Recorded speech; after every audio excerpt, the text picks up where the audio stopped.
Okay, I think I got all the links. Let me just find a video for you guys. And let's go from here. Just look, you had 4.1K before the unload. So yeah, somebody didn't join the company. Or we just get nothing for iron. Which doesn't make much sense. I don't know how we got 200 or $100, dude.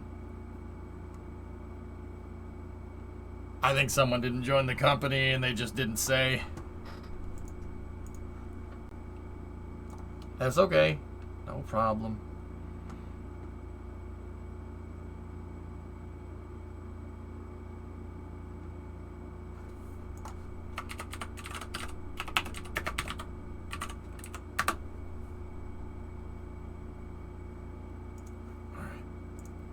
All right, I got a good one for you, fellas. I will be right back. And then it's time for space news. If I seem stressed out or kind of distracted today, yeah, the house thing is kind of like... But, yeah. So, let's go science and tech. There we go. All right. Jump into some space news here. I will be back in a moment.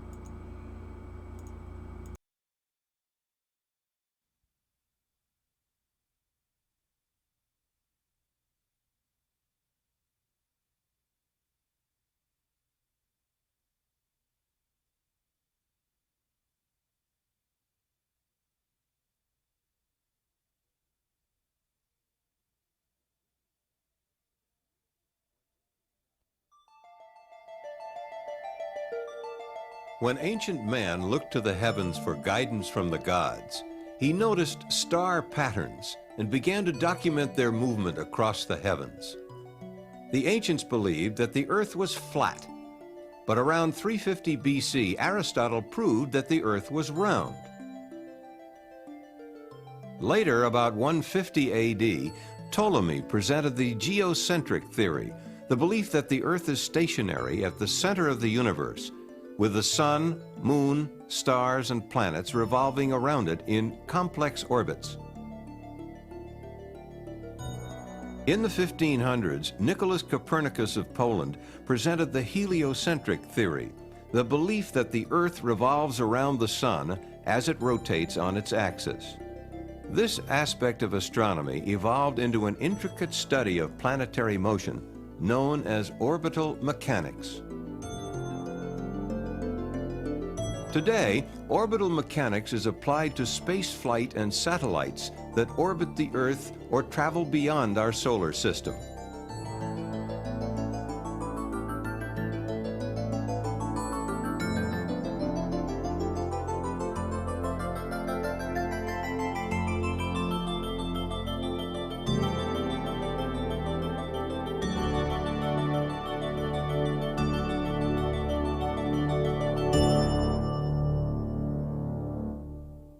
In the early 1600s, Johann Kepler, a German mathematician, using the data on planetary observations collected by the Danish scientist Tycho Brahe, developed 3 laws of planetary motion. Kepler's first law states, all planets move in elliptical orbits with the Sun at one focus and the other focus empty.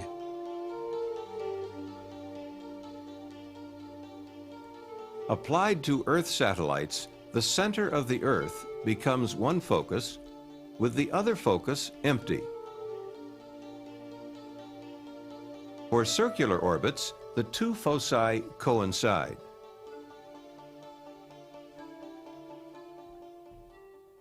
Kepler's second law, the law of areas, states, the line joining the planet to the Sun sweeps over equal areas in equal time intervals.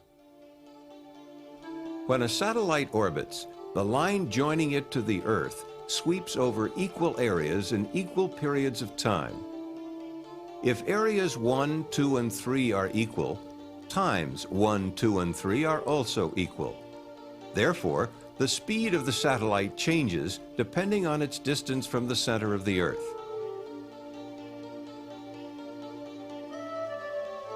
Speed is greatest at the point in the orbit closest to the Earth, called perigee, and is slowest at the point farthest from the Earth, called apogee.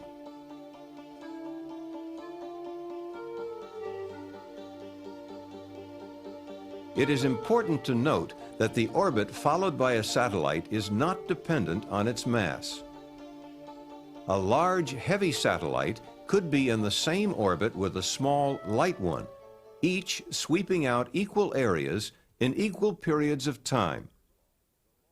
Kepler's third law, the law of periods, relates the time required for a planet to make one complete trip around the Sun to its mean distance from the Sun. For any planet, the square of its period of revolution is directly proportional to the cube of its mean distance from the Sun.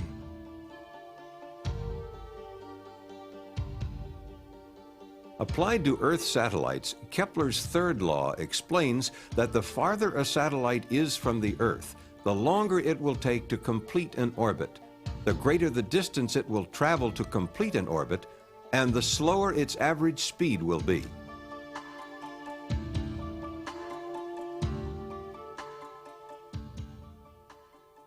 Isaac Newton, the father of classical mechanics, laid the groundwork for orbital mechanics. He combined the work of Kepler and others to formulate the law of universal gravitation and the three Newtonian laws of motion.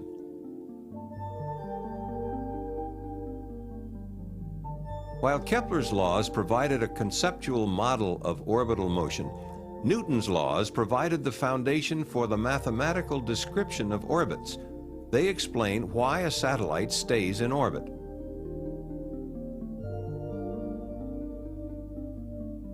Newton's law of universal gravitation. Any two objects in the universe, such as the Earth and the Moon, attract each other with a force directly proportional to the product of their masses and inversely proportional to the square of the distance between them. Stated more simply, the more massive the objects are, or the closer they are, the greater the gravitational pull between them. Newton's first law of motion. A body in motion will keep moving at the same speed and in the same direction unless acted upon by an external force. A satellite moves in a curved path around the Earth because the Earth's gravitational pull acts as an external force on it.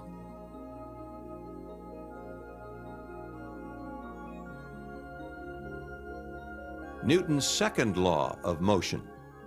If the sum of the forces acting on an object is not zero, the object will have an acceleration proportional to the magnitude and in the direction of the net force. Newton's second law states that force equals mass times acceleration. It is this mathematical equation and the equation for universal gravitation that forms the basis for calculating orbits. Newton's third law of motion explains how a satellite gets into orbit. For every action, there is an equal and opposite reaction. If you blow up a balloon and let it go, the balloon is pushed forward by the action of the air rushing out of it. A rocket's exhaust gases are like the air rushing out of the balloon. The following illustrates how a satellite stays in orbit. If a man stands on a mountain and fires a projectile horizontally, gravity will cause the path of the projectile to curve downward and it will strike the Earth. However, if the man fires the projectile fast enough at a specific speed, the curvature of its path due to gravity will match the curvature of the Earth under it. The projectile will then fall around the Earth, becoming an Earth-orbiting satellite. A projectile fired even faster will have a flight path away from the Earth, but gravity will act to slow the projectile down, change its flight path, and pull it back toward Earth. If the projectile's velocity increased enough, a velocity sufficient to escape the Earth's gravitational pull will be reached. This velocity is known as the escape velocity. It is equal to about 7 miles per second at the Earth's surface. The preceding description did not consider atmospheric drag and the Earth's rotation, both of which will affect the trajectory of the projectile. It illustrated the principles governing a satellite's orbit.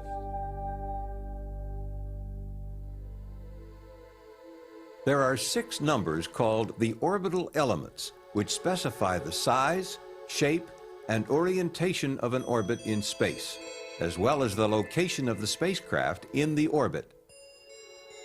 Based on an orbit which is an ellipse, the 6 orbital elements are length of the semi-major axis, eccentricity, inclination, right ascension of the ascending node, argument of perigee, time of perigee passage. The major axis of an elliptical orbit is the line joining the perigee and apogee. This line is also referred to as the line of apsides. The first orbital element is the semi-major axis. It is simply 1/2 the major axis. Circular orbits have no apogee or perigee. Therefore, the semi-major axis is simply 1/2 the diameter of the orbit.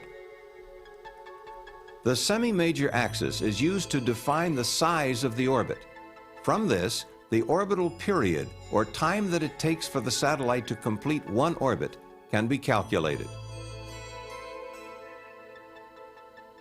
The shape of an orbit is defined by the second orbital element called eccentricity. For all ellipses, the value of eccentricity lies between 0 and 1. The larger the value, the more elliptical the orbit. A spacecraft in Earth orbit with an eccentricity equal to or greater than 1 will escape the Earth's gravitational field. When orienting an orbit in space, a 3-dimensional coordinate system must be defined.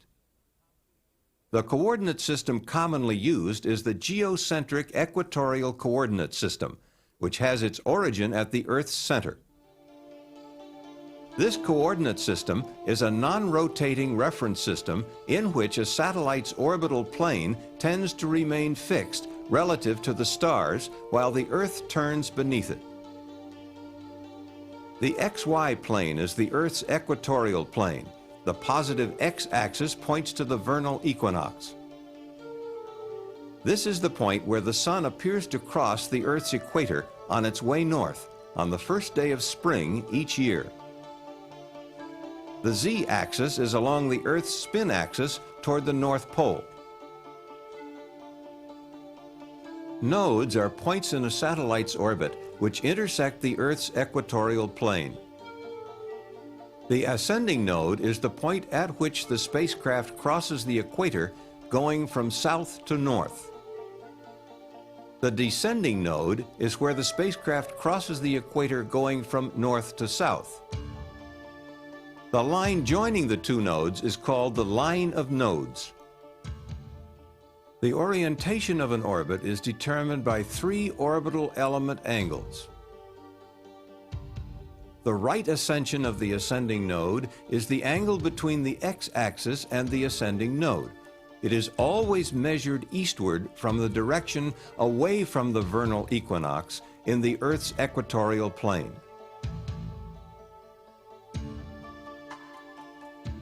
The argument of perigee is the angle between the ascending node and the point of perigee. It is measured in the orbital plane in the direction of spacecraft motion. Inclination is the angle between the equatorial plane and the orbital plane. A satellite which has an eastward velocity component at the ascending node has an orbital inclination lying between 0 and 90 degrees. Such an orbit is called a prograde orbit.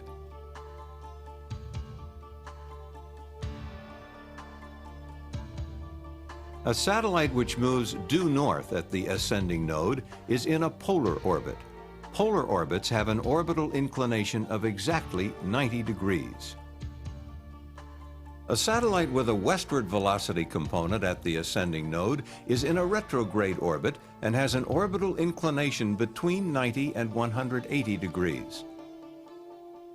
The 5 orbital elements explained thus far describe the size, shape, and orientation of the orbit in space. The final element is a time value used to locate the satellite in its orbit. A satellite moves in a very predictable manner. It stays on schedule. Thus, if the time at which a satellite passes a particular point is known, the time when it will pass any other point can be determined. The particular point chosen is perigee, and the time of perigee passage is the last of the 6 orbital elements. The 6 orbital elements depict a spacecraft's orbit in non-rotating coordinates. To visualize an orbit relative to the rotating Earth, a projection traces the spacecraft's position on the Earth's surface. The projected path is called the ground track. As a satellite orbits the Earth, the ground track shifts westward. There are 2 causes for this. First, the primary contributor is the Earth's rotation toward the east under the orbital plane. Second, because the Earth is not a uniform sphere and bulges at the equator, its gravity is greatest at the equator. This causes the orbital plane to rotate slowly around the Earth's polar axis in a motion called precession. Precession is toward the west for prograde orbits and toward the east for retrograde orbits. For low Earth orbits such as those of the Space Shuttle at 150 miles altitude, the westward shift of the ground track due to the Earth's rotation is about 22.5 degrees, while the shift due to precession is only about a ½ degree. The inclination of a satellite orbit determines the north and south latitude limits of its ground track. The minimum orbital inclination is equal to the latitude of the launch site and is achieved by launching due east. For example, if a satellite is launched due east out of the Kennedy Space Center, which is located at 28.5 degrees north latitude, its orbital inclination will be 28.5 degrees, and the limits of its ground track will vary between 28.5 degrees north latitude and 28.5 degrees south latitude.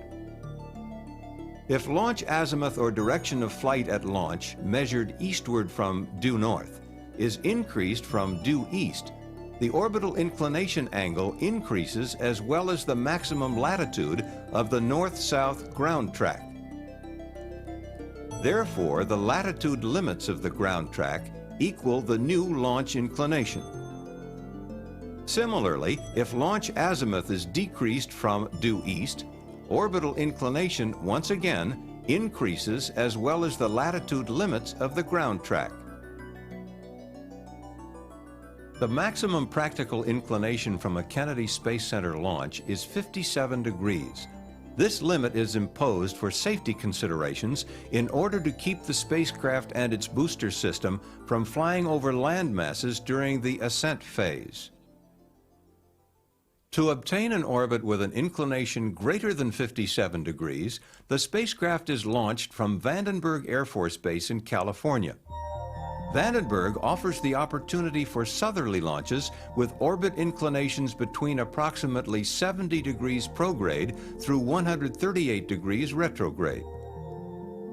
A significant advantage of launching from Vandenberg is the capability to economically achieve polar orbits with ground tracks covering all latitudes from the North Pole to the South Pole.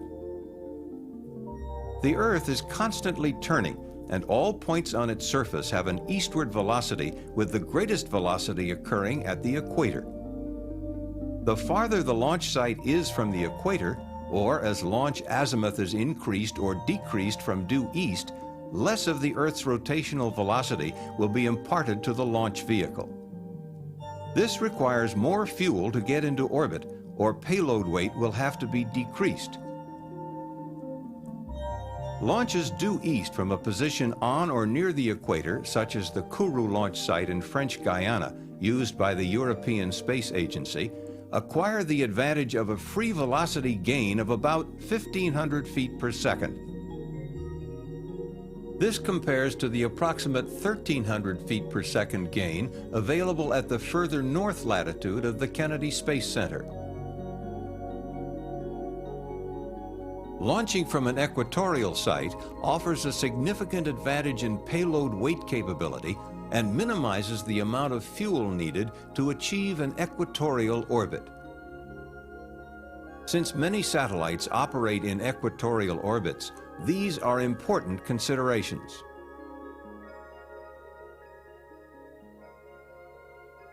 Spacecraft are launched within a specified time interval called the launch window. Some of the factors affecting the launch window are launch and orbit lighting conditions, sun angles, payload orbit requirements, rendezvous phasing if a rendezvous is planned, tracking and communication requirements, and collision avoidance with other orbiting objects, to name a few.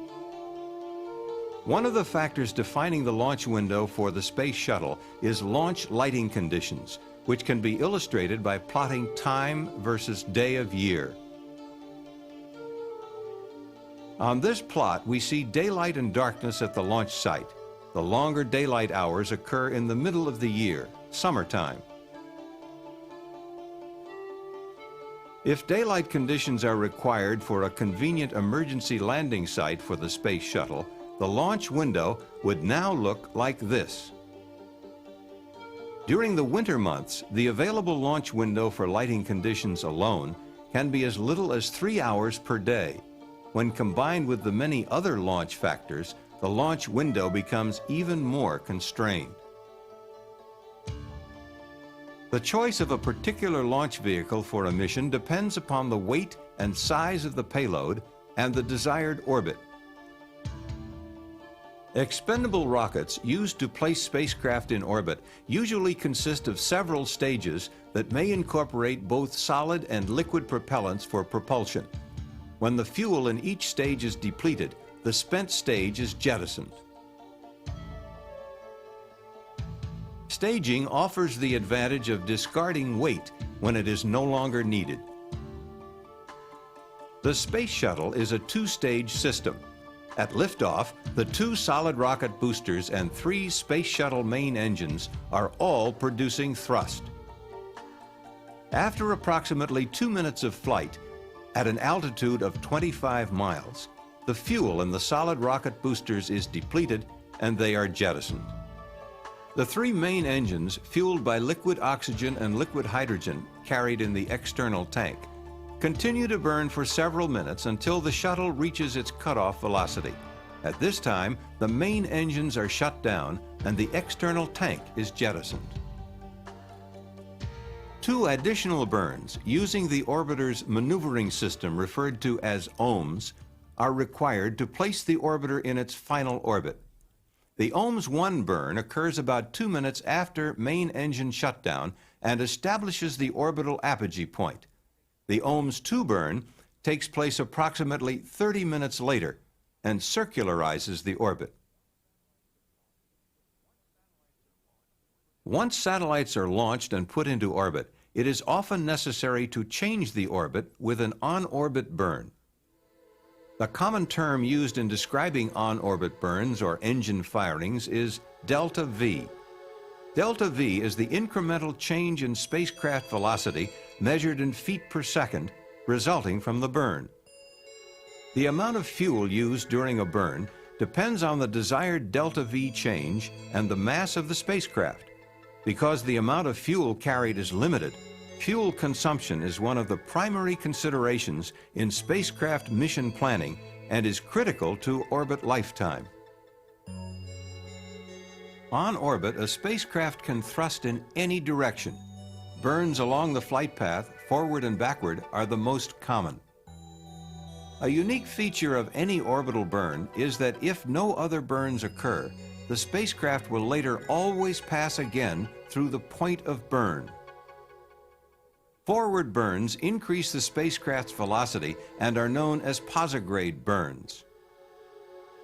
With posigrade burns, the flight path of the vehicle will be raised at all points except the burn point. Burns opposite the direction of flight, which slow the spacecraft down, are called retrograde burns. For retrograde burns, the orbit will be lowered at all points except the burn point. The greater the delta V, the greater the difference between the pre-burn and post-burn orbits. Burns can be combined into maneuver sequences to change orbit size, shape, or orientation. One of the most common maneuver sequences is made up of two burns and is used to accomplish an orbit transfer between two circular orbits in the same orbital plane. The most energy-efficient transfer between two orbits of this type is the Hohmann transfer. The Hohmann transfer is actually 1/2 of an elliptical orbit with its perigee in one of the orbits and its apogee in the other.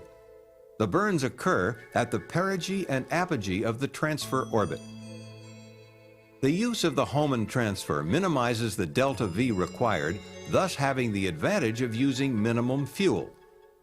The disadvantage of the Hohmann transfer is that it takes longer than most other transfers. The type of the transfer sequence depends on the mission and the amount of fuel available. For example, a space rescue where time is critical might use a fast transfer, while a routine satellite deployment where fuel saved for later use is important would most likely use a Hohmann transfer. The burns discussed so far have all been maneuvers in the original orbital plane and do not affect orbit inclination or node position. There are situations which require an orbital plane change, such as setting up a rendezvous or placing a satellite in an equatorial orbit. To change the inclination, the thrust vector must be directed at an angle to the orbital plane. A thrust with a component that is perpendicular to the orbital plane at either the ascending or descending node will rotate the orbital plane about the line of nodes. A northerly out-of-plane thrust at the ascending node will increase the inclination of a prograde orbit, while a southerly thrust will decrease it. Out-of-plane thrusts require considerable amounts of fuel and are performed only when absolutely required. The Space Shuttle, for example, using all of its onboard propellant, is capable of an on-orbit plane change of less than 3 degrees. Satellite orbital planes and altitudes are determined by their design mission, which very often includes a field of view requirement for optical or communications purposes. The field of view of a satellite is defined as the area of the Earth's surface that is in view from the satellite at any given time. Satellites in high orbits have greater fields of view than those in lower orbits. For example, a satellite at an altitude of 800 nautical miles has a circular field of view with a diameter of about 4,100 nautical miles. A satellite at 200 nautical miles has a circular field of view with a diameter of about 2,000 nautical miles. Low-orbit satellites are often used for photography and other types of Earth observation. A satellite placed in a low-inclination circular orbit at an altitude of about 19,300 nautical miles will have an angular velocity exactly equal to that of the Earth's. The satellite would seem to remain stationary in longitude as viewed from the ground. Such orbits are called geosynchronous and are used to provide a continuous communications capability among any system of ground stations within their field of view. The geosynchronous orbit field of view is constant, and is limited to a latitude zone of about 70 degrees north and south of the equator. Effective satellite communications from geosynchronous orbit is not possible at either pole. However, because of their altitude, their field of view covers nearly half the globe. A special type of geosynchronous orbit with an inclination of 0 degrees is called a geostationary orbit. It appears to hover over a fixed point on the Earth's surface at the equator. Most U.S. communication satellites are in geosynchronous orbits, providing near worldwide communications coverage. For effective communications at high latitudes, the Molniya orbit is used. Molniya is the Russian word for lightning and is an orbit used extensively by the Soviet Union for its communication satellites. The Molniya orbit is highly eccentric with an apogee that is near the geosynchronous altitude and an inclination of about 63 degrees. The satellite slows down at apogee in the northern hemisphere and whips through perigee in the southern hemisphere. This provides communications in the northern hemisphere for up to 75% of its orbital period. Several satellites properly spaced in Molniya orbits can provide constant communications at the northern latitudes.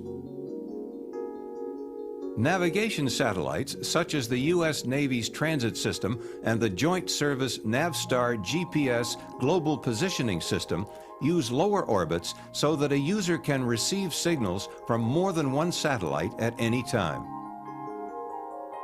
Another frequently used orbit is known as a sun-synchronous orbit. These take advantage of the precession of the orbital plane caused by the Earth not being a perfect sphere.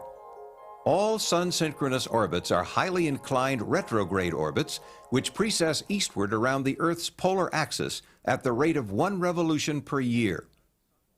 Since the Earth-Sun line also revolves eastward at the rate of 1 revolution per year, the orbital plane will maintain a constant orientation relative to the Earth-Sun line. If the satellite's period is then synchronized with the rotation of the Earth, it will pass over the same point on the Earth's surface at the same local time at a regular interval. A sun-synchronous satellite ensures that a constant sun angle and uniform lighting exist for the same field of view from pass to pass. Satellites such as those in the Defense Meteorological Satellite Program and Landsat are sun-synchronous, imaging the entire Earth on a regular schedule.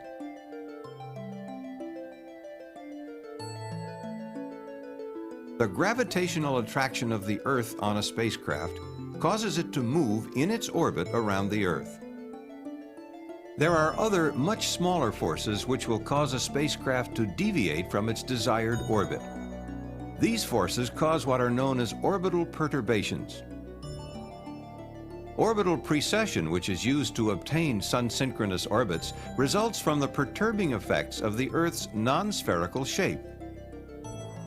Other perturbing forces are the gravitational pull of the Sun, the Moon, and planets, and solar winds, which are charged streams of protons and electrons that heat the Earth's atmosphere and increase atmospheric drag. In most cases, perturbing forces can be compensated for in the spacecraft and orbit design and present no major problems. Discovery, go at throttle up. If the forces disturb the orbit too much, thrusters can be fired to re-establish its desired orbital orientation or altitude. This is particularly true for spacecraft orbiting at very low altitudes, where the effects of atmospheric drag are greater and, if not compensated for, will eventually cause the spacecraft to deorbit.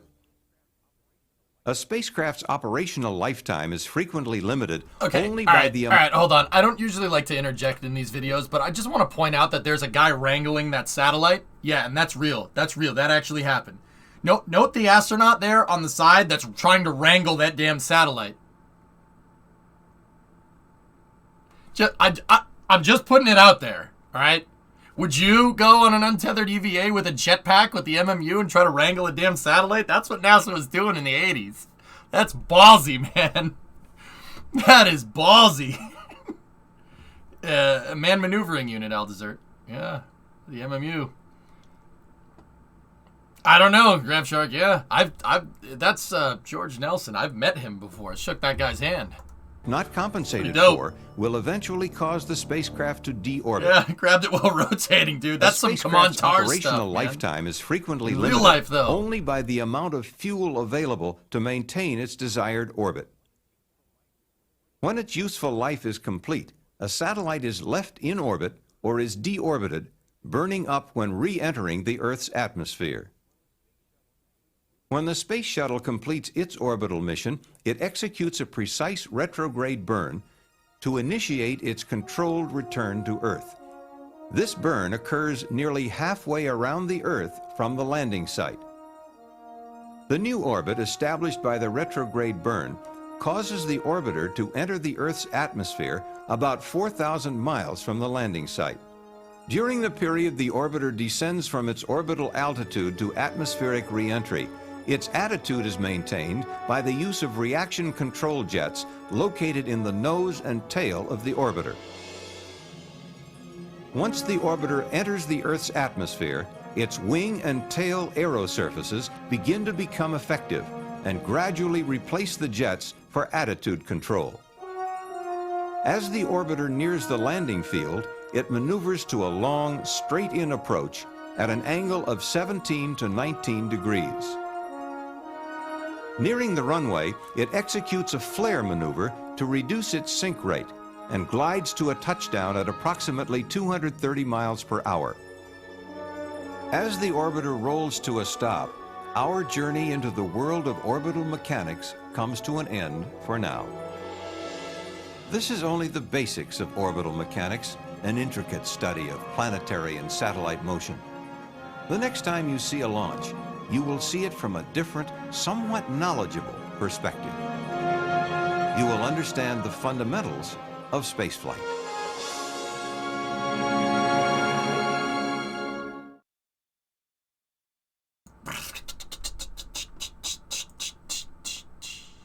Any questions? Hey, Nightmare, what's up, dude? You know, gotta shut the projector off.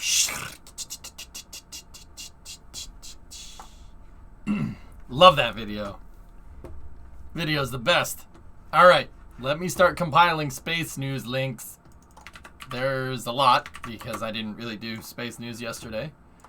But that was the practical applications of orbital mechanics. It's an old NASA video that's really, really useful. That video helped me understand orbital mechanics when I really, really wanted to learn it back in the day. And I can actually say back in the day, that was like 2013. So, like 9 years ago. No. Okay, you know that last sentence that I just said? Let's just forget we said that, okay?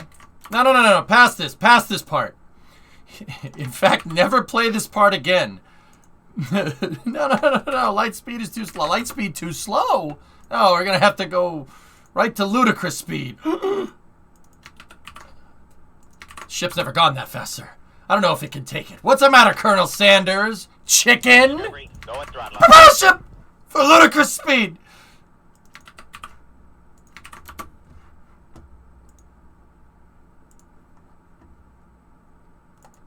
Deletes VOD. Yeah, how's the rocket? Nice projector sound. Thank you. Ozzy, what's going on? 29 months. Killmeister, 54 months.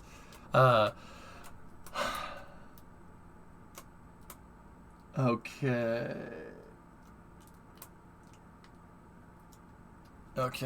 All right. I'm watching my phone. Very eagle-eyed on that phone. Oh, boy. Hang on.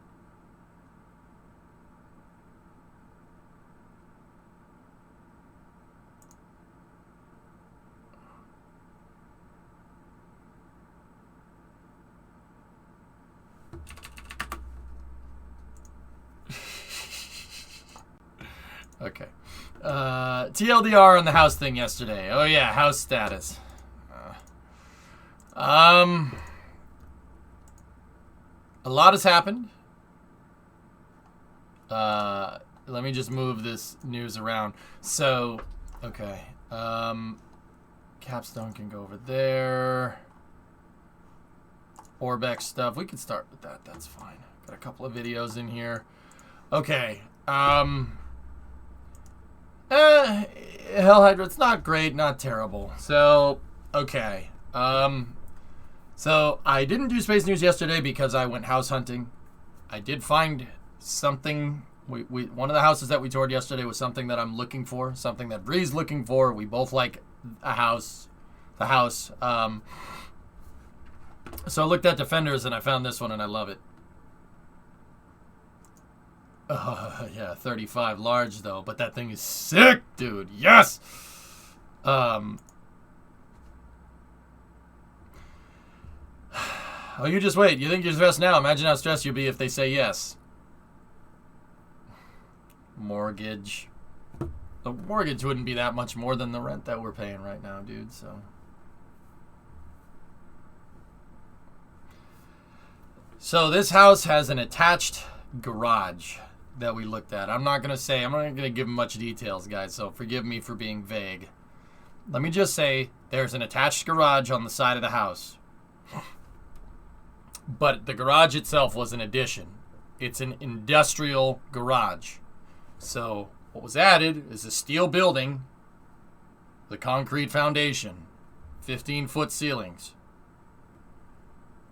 It has an office in the garage. Behind the garage, there's an office, and then there's a storage area. The garage is insulated.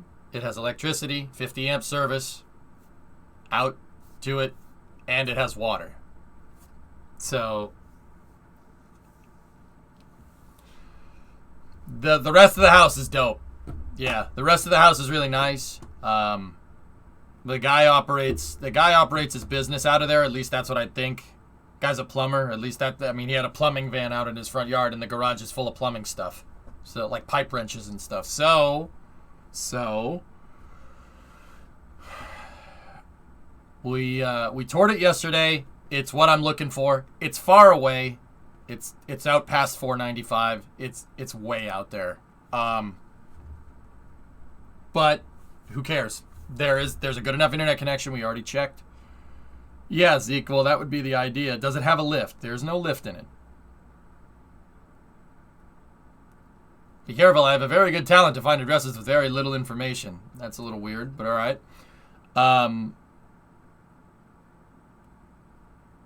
So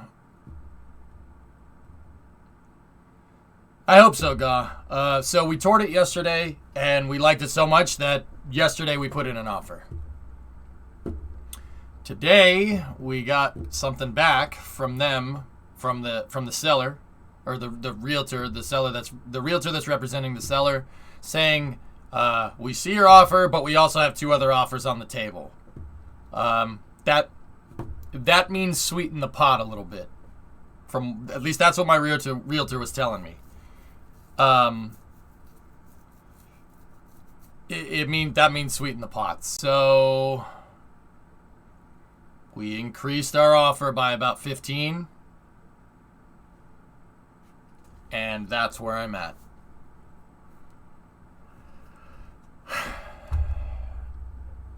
$15 is as much as we could do.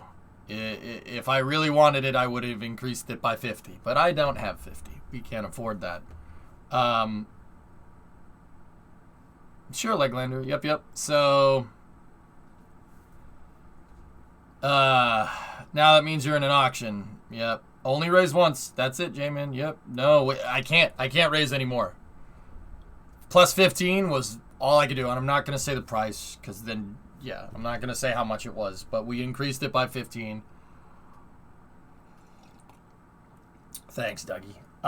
Honestly, I don't think we're going to get it. I don't think 15 is good enough. They can get more for that house because of the garage. So you know, we wrote a letter to them too. That has transpired since railroads. We wrote a letter and we sent it off to the realtor saying, like, literally what we're going to do, what our intentions with the house, how I'm going to operate my business out of there, etc., etc. And we passed it from our realtor to their realtor, and if they want to give it to them, that's their prerogative. You know, if not, yeah, I get it. So we'll see. Yeah, this one's money, dudes. It's also a lot of money, but yeah, it's pretty. I mean, I'm gonna be eating ramen for a long time, but that's okay. That's okay. Fingers crossed, dudes. We'll see. My new Oculus Home. Oh, okay. Oh, nice, Lundrod. That's cool. I thought that was a boat that you modeled. That's neat. Yep, ramen and hot dogs for a little while, be honest. Well, at least I won't have to worry about losing weight, because I'm going to lose it whether I like it or not. So, yeah, fellas, like, I'm really, really trying to, I'm trying to not be attached to this. It's tough with that garage. It's tough. If we don't get this one, it's going to hurt us. It's going to hurt a little bit, but it is what it is, dudes. Like, I know you can't do that. You can't assume that you're going to get anything. I understand that, but it's still going to suck. How's house viewing? It was good, Alleviate. I found something that I want, and we put in an offer, and we'll see what happens. Thanks, Wolfie. I appreciate it. Too bad you weren't house hunting 4 years ago. Yeah, J-Speed, you know, it's... Primo and I we basically built up enough cash for a down payment pretty much at the start of the pandemic. Yeah, like spring of 2020 is when we had enough. That's when we, you know, in another life, that's when we were going to go house hunting. We were going to do this 2 years ago because the market was fantastic. But, yeah. You know, I just graduated college in the middle of 2008, you know, and then I've spent like 10 years, the better part of a decade, picking up the pieces from that. That's fun. And now, like, you get to the next big chapter, and nope, here, have this. Have this. It's like, oh, all right. Okay, guess it's going to take another 10 years to get out of this hole. But it is what it is. For my info, is Starlink jamming relevant to space news? No. I selected hard mode. I didn't select any hard mode, J-Speed, but I don't mind playing at a higher difficulty, just like all the games that we play. It's alright. It's Jake break now. Yeah, no more turbos. Jake break. So, yeah, I didn't choose this difficulty setting, but I'll play on this difficulty setting. It's fine. We've talked about that. Hey, Killmeister. What's that logo on your sleeve? What do you think it is?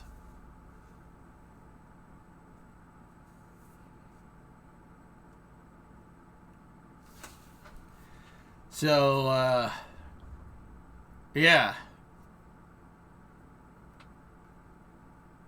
We'll see where it takes us, man. I'm sorry, engine brakes are disallowed in this area. That'll be a $15,000 fine. Don't worry. Enough people are trying to get my money already. Like, it's fine. You don't need to help. Yeah, Fractal, thanks, dudes. Blackbird, but a picture of a squirrel. A squirrel? That's a skunk. Because the plane was made at Palmdale Plant 42, better known as the Skunk Works.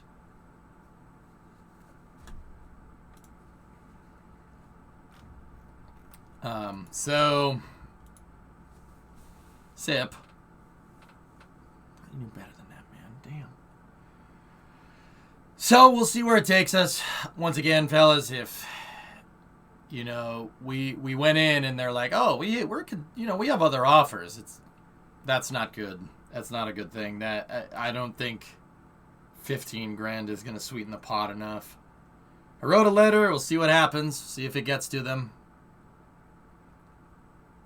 Maybe they'll take it. I don't know. Yeah, they always say that. Yeah, I know.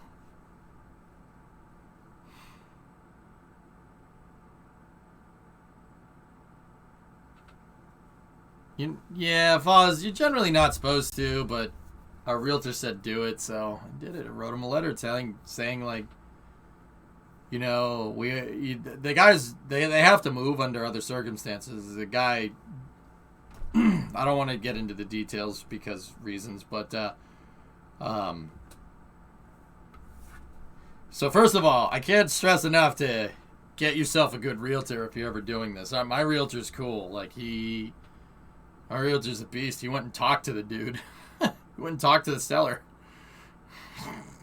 All right. So the guy's circumstances are changing. It's kind of the same story as the last one. So yeah, I know about what happens with OFT2 if it goes wrong. Do you reckon? Well, Alleviate, you asked a question about house, so nope. You don't get to ask another question until I'm done with this answer, man.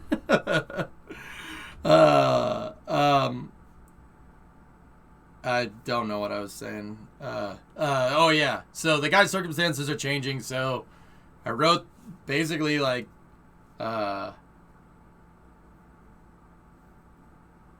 you know, I'd run my business out of the garage just like you did. You know, this is perfect for what I do. Like you know, and yeah, it just kind of went from there. I teach people about working on cars and stuff like that, and how to work honestly, etc., etc. See if it works. Might work, might not. Who knows? Anyway.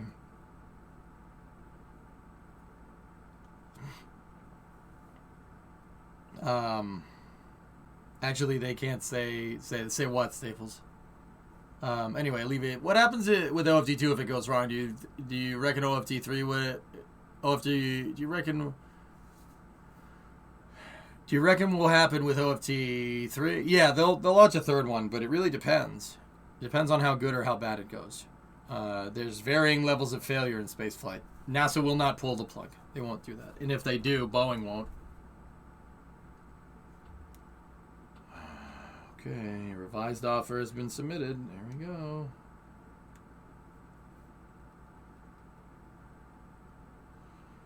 Thank you.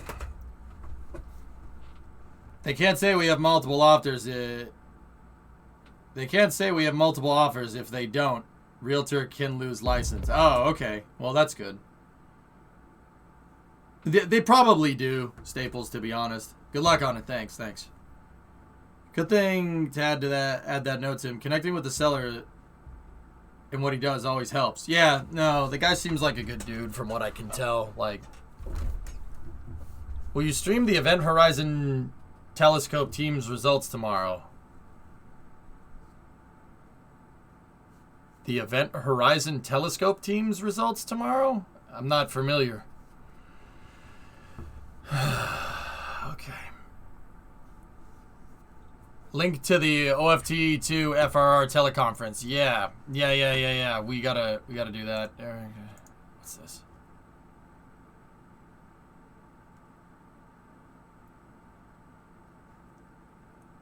Oh, we've been announcing groundbreaking results. Oh, maybe. I don't know.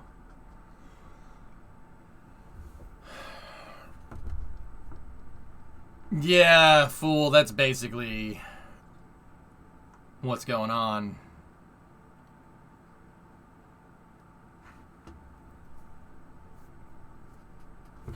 Oh, hang on. I got a message from the realtor again.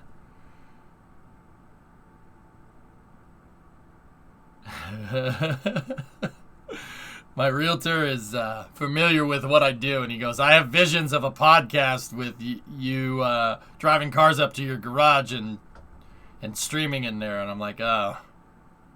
He says he just hopes it works.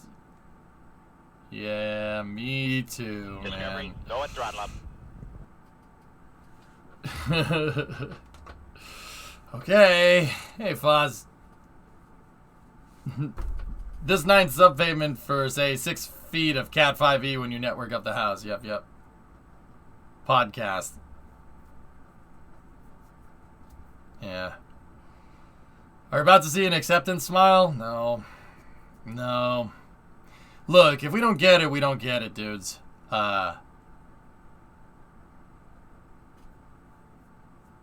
Yeah, if we don't get it, we don't get it. It is what it is.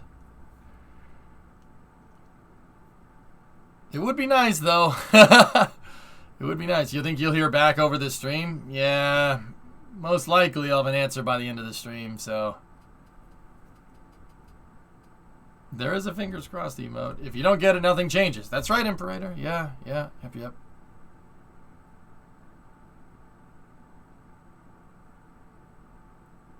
Yeah, so it's just like, that's right. That's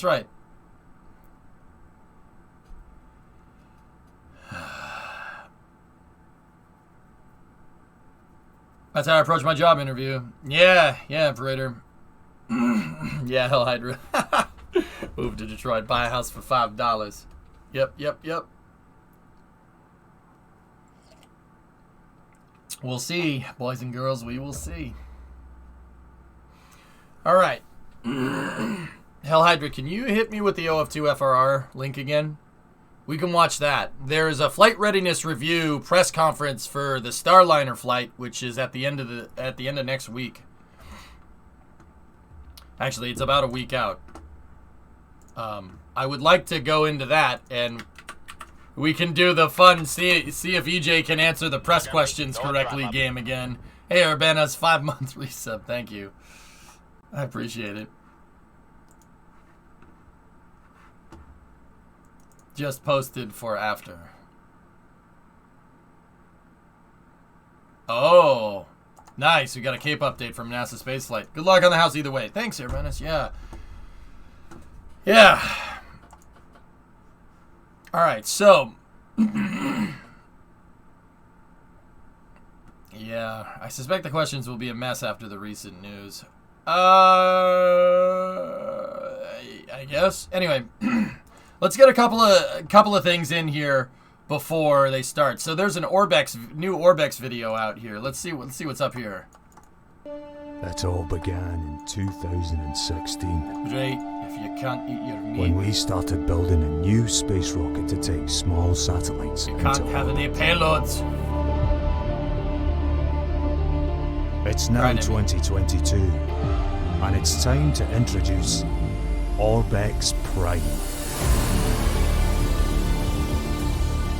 This is one of the most environmentally sustainable rockets ever built.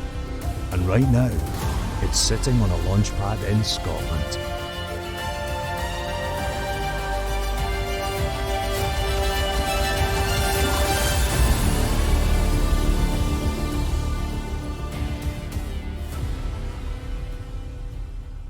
I really enjoy the Scott VO for this. That's not Scott. That all began in 2016. Is it? When we started That building is- a new space rocket to take That's awesome. Scott as it's Scottish. It kind of does sound like it, but I don't know if that's him. Is it? I can't tell. small satellites into orbit. It's him talking with an epic voice. It kind of sounds like him, but I don't think that's Scott Manley.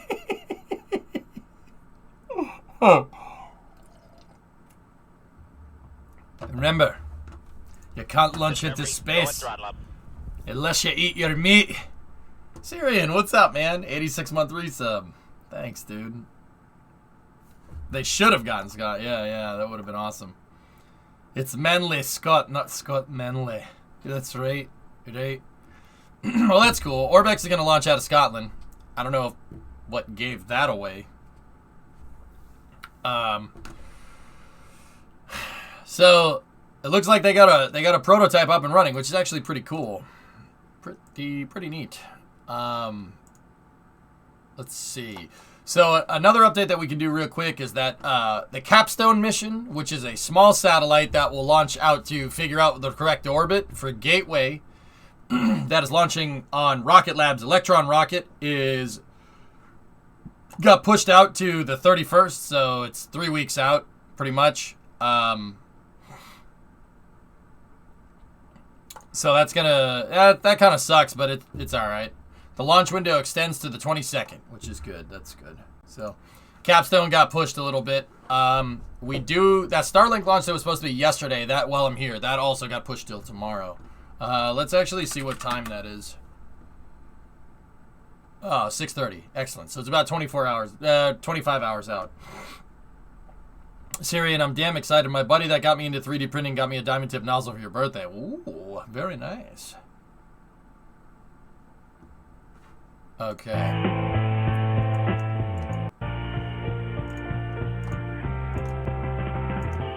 All right, so we're going to get into the Flight Readiness Review Media Teleconference for the OFT-2 Starliner mission here.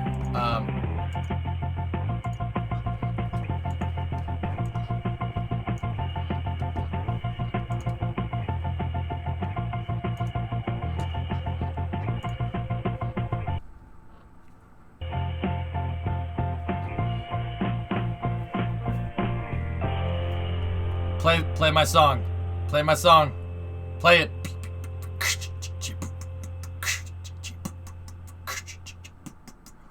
Come on. Come on. Play it.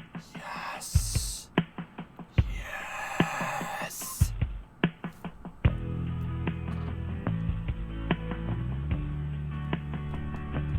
Yes!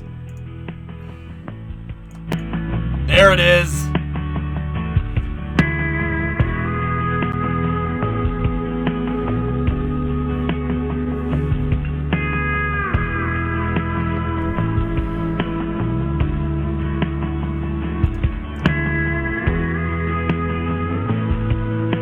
Groovy, man.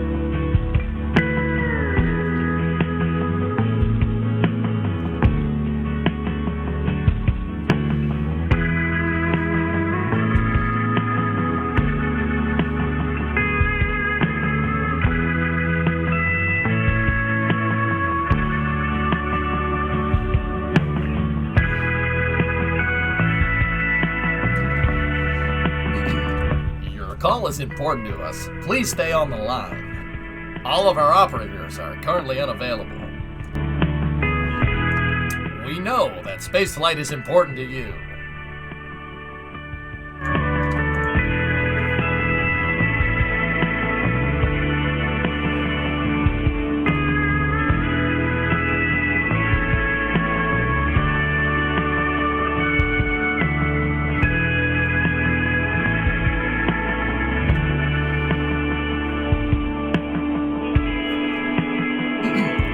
Please press 1 for English. Para español, 2.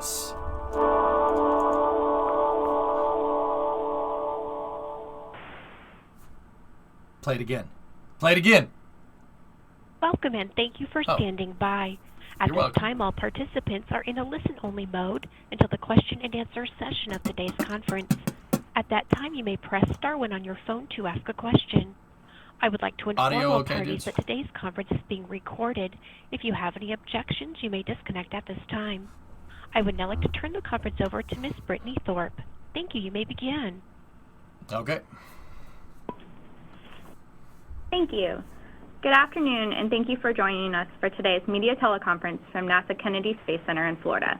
I'm Brittany Thorpe with NASA's Office of Communications. All right, let's We're listen. here to discuss NASA and Boeing's Orbital Flight Test 2, the second uncrewed flight test of the CST-100 Starliner spacecraft on an Atlas V rocket from Space Launch Complex 41 to the International Space Station as part of NASA's Commercial Crew Program.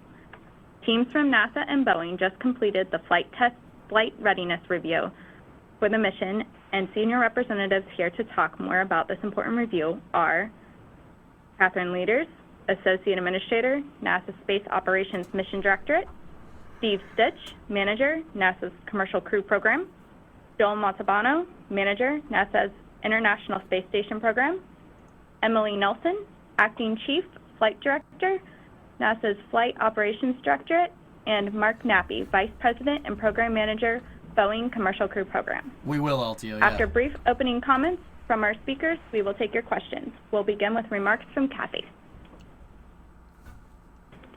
Hello. Cost. I feel like I've been in a press conference with Joel and Steve for like the last month now, I think, and I appreciate all of you following along been a ton of work by the team here, and here we are once again getting ready for a uncrewed demonstration of the Boeing crew transportation system.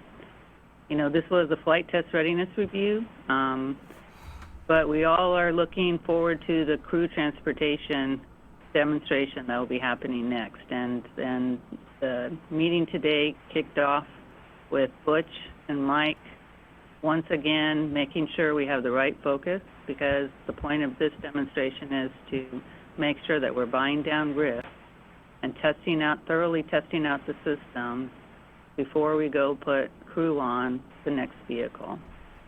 I really appreciated the thoroughness of the NASA, Boeing, and ULA team as they went through all the different segments and showed their readiness for us to move into this demonstration mission.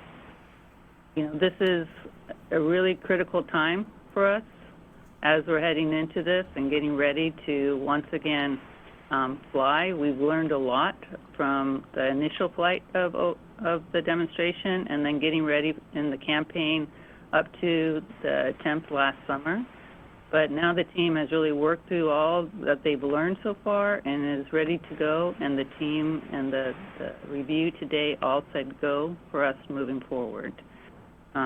I really wanted to thank the team for their thoroughness, completeness, and we're ready now to go forward and get ready do our final preparations for the launch of this demonstration on May 19th and docking on the 20th. And with that, I'll hand it over to Steve Stitch, the Commercial Crew Program Manager. Thanks, Kathy. It's great to be here today as well, and it was great to have a very productive and thorough OFT2 flight test readiness review today at the agency level. As you said, we had a go coming out of that review. We are proceeding toward a launch on May 19th. The launch time is 6:54 p.m. Eastern with a backup opportunity on May 20th at 6:32 p.m. Eastern. For that launch on May 19th at 6:54 p.m., we would dock at about 6:57 p.m. Eastern time on May 20th, and that's a special day for me. It's my birthday, so I'm really looking forward to a great birthday present here next week. Evo! You know, it's been an exciting time in Commercial Crew. It's been a very busy time, but it's also been busy getting ready for OFT2 over the last 9 months, and it's really an honor for me to be part of the Boeing and NASA team. You know, we've gotten through the valve investigation on the oxidizer isolation valves. We talked that today at the flight readiness review. We're in really good shape to go fly that system. I was out in the vertical integration facility yesterday. I could see the purge system hooked up to that service module. I could see it providing the purge that we need for flight. Also looking at the rest of the vehicle, it was just in great shape. The hatch was being closed and we were getting ready for flight. And it was cool to see the excitement in the team out at the vertical integration facility. You know, bringing Starliner online for us in Commercial Crew is hugely important. And as Kathy talked about the crewed flight test, the most important step right now is to go fly this orbital flight test uncrewed to test the key systems on Starliner, including the rendezvous navigation system and the NASA docking system as we dock to ISS. As I said, the hardware is really ready. It's great to see the team in place to go fly the flight. It was great to see everybody at the flight readiness review today as well. We have a few items of, I would say, standard open work to close out on the way to flight. No really big issues coming out of flight readiness review today. We're excited to fly. Starliner is a great vehicle. We will learn a lot, I think, on this test flight. Really the only way to get the final piece of data you need to fly crew is to go fly the vehicle in the environment, and that includes flying it during the ascent, on orbit, and then docking in proximity to ISS, and we're about to go do that. We will have our launch readiness review on May 17th. That's the next milestone heading into flight. We'll also have a Starliner mission management team meeting that day, and then we'll get into the weather briefs. Kathy talks about being in press conferences. I feel like I've been in a weather brief for about the last month and a half, but it's great to get back. That means we're operational, we're getting ready to go fly, and when the weather's right and the systems are right, we'll go fly the flight. And now I'll turn it over to Joel. Thank you, Steve, and thank you for joining us today. You know, we had a great review today summarizing the work over the past year, and the International Space Station team is ready for the launch and the arrival for Starliner to the space station. It's a busy time on board ISS. As you heard me say multiple times, the Crew 4 continues to excel on orbit, and it was awesome to see the Crew 3 splash down last week after 6 months on board the International Space Station. This mission, OFT-2, is a major stepping stone for Boeing and NASA to enable additional crew launches to the space station, and the International Space Station is eagerly awaiting this landmark flight. The ISS crew on board will be monitoring the approach and will have the ability to send commands to the spacecraft if required. That's not nominal, but they do have that capability if needed. As we talked, the OFT-2 is carrying about 500 pounds of cargo to station and returning about the same amount. In fact, today, the on-orbit crew talked to the ground team in preparation of the cargo coming up and down and making sure everybody was in sync. As Steve said, we're looking at a May 19th launch date. Soon after that, we'll be looking at SpaceX 25 cargo mission currently targeted for June 7th. And with that, let me hand it over to Emily. Thank you. Thanks, Joel. I'm Emily Nelson, NASA's Acting Chief Flight Director. The NASA and Boeing teams have been working really hard to prepare for this exciting test flight, and I think that hard work was really evident in today's review. Mission Control in Houston and the NASA and Boeing operations teams are ready to execute this OFT mission as we look towards that key step towards the crewed test flight. We'll start our final mission rehearsal tomorrow. The ISS crew will complete their training this week as well, and we'll close out our final preparations for launch. We look forward to getting some experience with this new spacecraft in orbit during this test flight, and we're looking forward to having a second unique commercial spacecraft bringing our astronauts to the International Space Station. With that, I'll hand it over to Mark. All right, thank you, Emily. Most of my career has been around launching and processing human space vehicles and specifically the space shuttle. There's something about this environment that we're in today with launching or preparing to launch and doing it in the mission environment that really brings the team together. It makes the strongest teams even stronger. So that's a lot of what I saw today and really made me feel good to be back in this kind of environment again. The Boeing team is prepared and ready. The NASA-Boeing partnership is really strong, and it's a reflection of all the hard work that's been done. OFT-2 is the second orbital test flight. The first one, we had some demonstrations that were completed with landing and launch, and now OFT-2 is going to focus on the things that are in between, the Starliner's ability to rendezvous and dock, receive commands from the ISS, and demonstrate our ability to hold and retreat. So we're looking forward to that. There's 15 demonstrations that are planned with respect to approach and docking and some docked activities. We're pleased really with the results from today to proceed to launch. Again, it's a reflection of how hard the teams have worked together on the NASA side, on the Boeing side, and with all of our suppliers. As far as the spacecraft status goes, the crew did some COM end-to-end tests yesterday. I was up at the launch pad and ran into them, and they spent some time in the crew module. They said they didn't want to get out.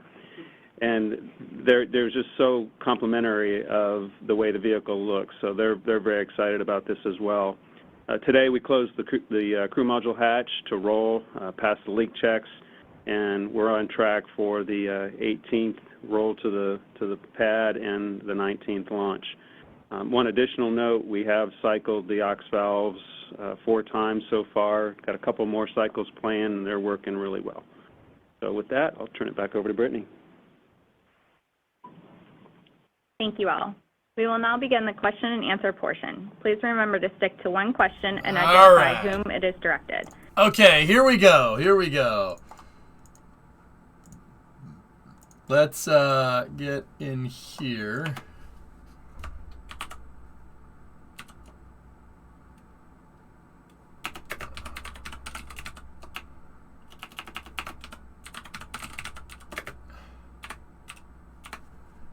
All right, let's get in here, and I'll put my question meter in here. So, here's what we're going to do. This is a fun game to play. It's a good thing to gauge if I actually understand what's going on or if I'm just shooting from the hip.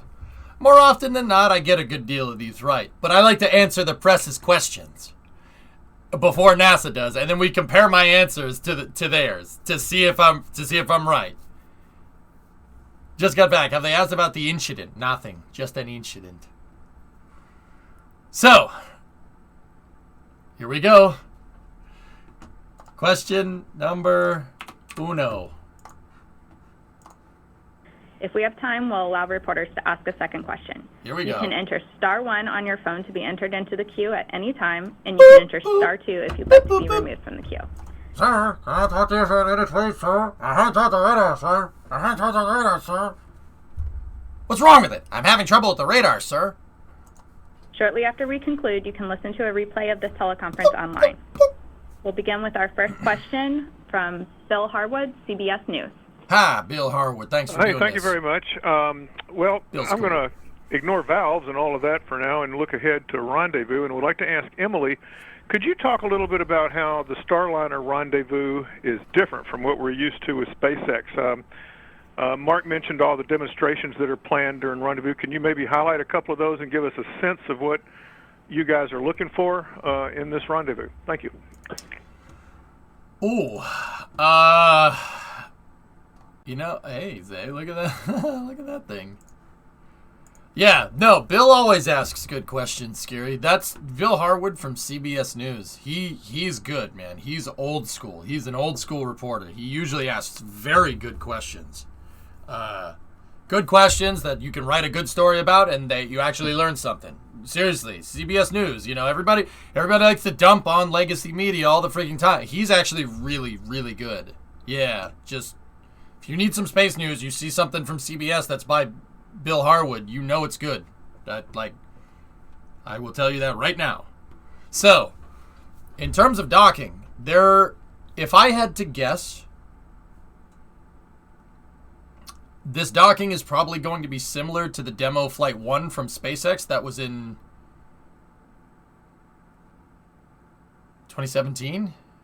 That was in 2017. Okay, moving on.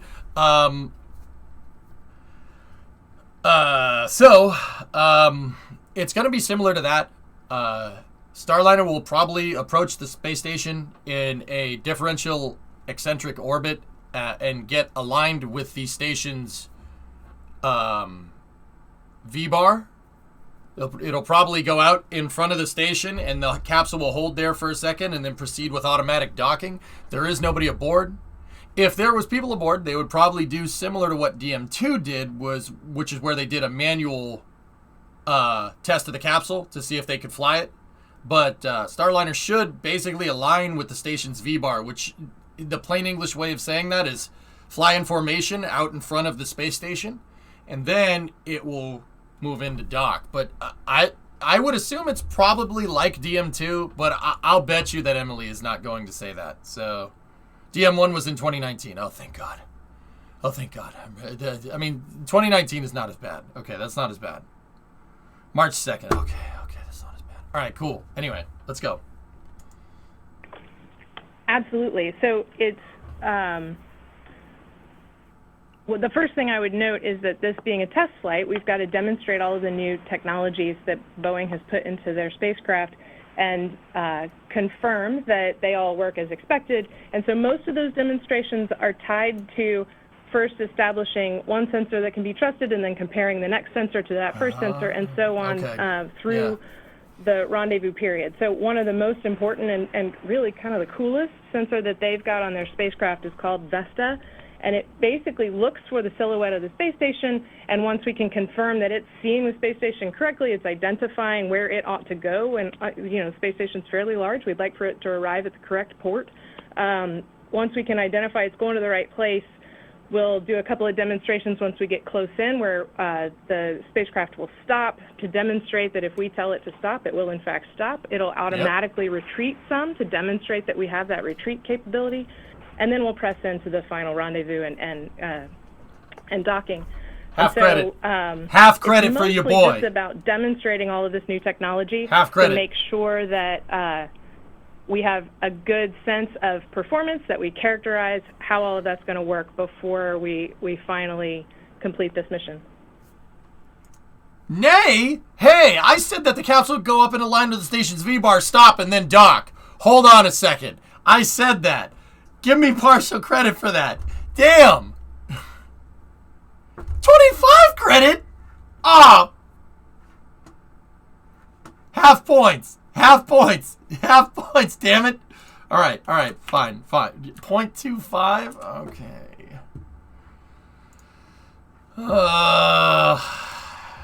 Not ideal. All right, next. Thank you. Our next question is Chris Davenport from the Washington Post. Good day, Hi, sir. everyone. Thanks for doing this. Good evening. I guess for Steve, you had said there were just a couple of items, nothing serious, that needed to be closed out. Just wondering what those are. I missed that part. I'm abstaining from this question.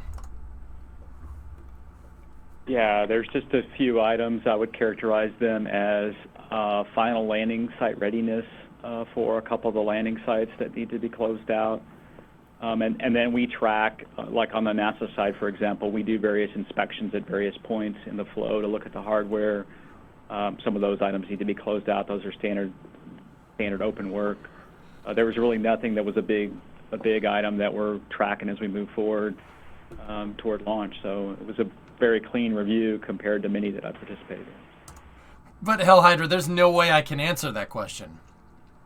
Only Steve Stitch can answer that question because there was no given information about outstanding things, about other line items that they needed to shore up before the FRR.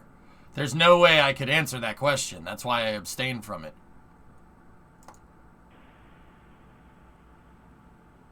Thank you, Steve. Our next question is... All right, fine. I'll throw it in. I fucking hate you. Why must you make this difficult? Irene Klotz from Aviation Week. Thanks. Good evening. For Kathy, I've heard that the crew flight test might actually be conducted with just the two astronauts, Butch Wilmore and Mike Fink.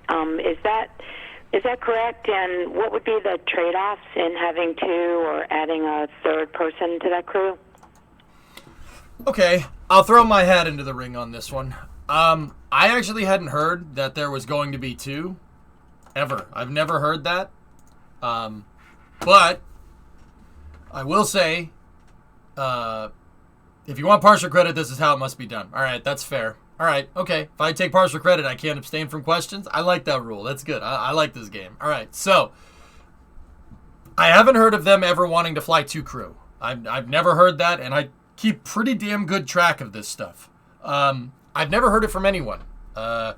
We know that Chris Ferguson was supposed to fly this mission, but the mission with the revised timeline post OFT1 would have conflicted with his daughter's wedding, and he's not going to miss that.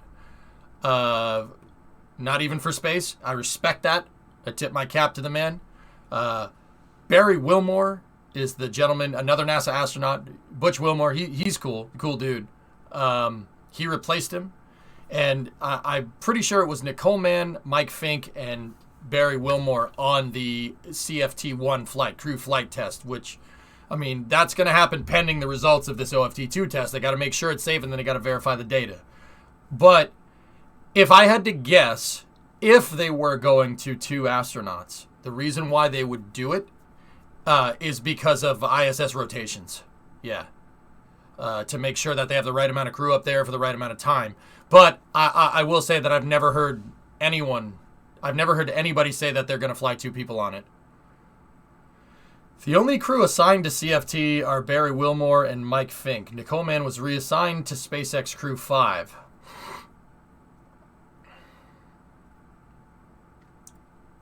Okay, Thomas, if that was yeah, that's right. You're right. She was reassigned to Crew 5. So Sonny Williams probably is going to take her place. NASA just probably hasn't gotten that assignment up yet. No, that doesn't sound like NASA. Guys, I'm not sure. I think my gut's telling me that it's going to fly with 3, but we'll see. We'll see what's good. All right. Final Jeopardy's over. That was more than 30 seconds. Let's go. Hey, Irene, I'll let Steve take that one because he's been working that one. Yeah. Thanks for the question, Irene. Yeah, we are in the process of really looking hard at the crewed flight test mission. After we get through the orbital flight test and look at the data for that, we're finalizing the mission duration for that flight, and then we're in discussions relative to the final crew complement and what we're going to do. So we're hoping to make that available, in the summer time frame. I think I've talked about that before. But we're just looking at all the different options relative to the flight, and then what's the right thing to go do as we move forward. So Feed me. For that flight test. Again, remember, Feed me. It's another flight test mission for commercial crew. Feed me. I'm hungry for right answers. Feed me. Oh. Oh. Oh. Oh, not 10. Okay. Oh, yeah. Oh, yeah. Nailed that one. All right. Next. The only thing I'd add, Irene, is that we've got to roll this particular complement in with the rest of the staffing of the crew increments, right? So what's important is when's the timing, what are the other crew increments going on, and then balancing the crew complement against that. So that's kind of part of what we're trying to do. We've got to go understand when is the flight test schedule and those pieces, and then kind of the staffing for all the station increment crews, and then what's the right number of crew members to have to be able to staff all those requirements. And so that's why we don't have the answer right now, because we're kind of waiting to see when all the different pieces come together so that we can, respond to that question correctly. Reviewing the data is the biggest one. NASA likes to take it one step at a time, and NASA seems to be pretty involved with this capsule design. I mean, they were involved with Dragon 2 as well. So it really depends. It depends. They're not. Long story short, they're basically not thinking about it.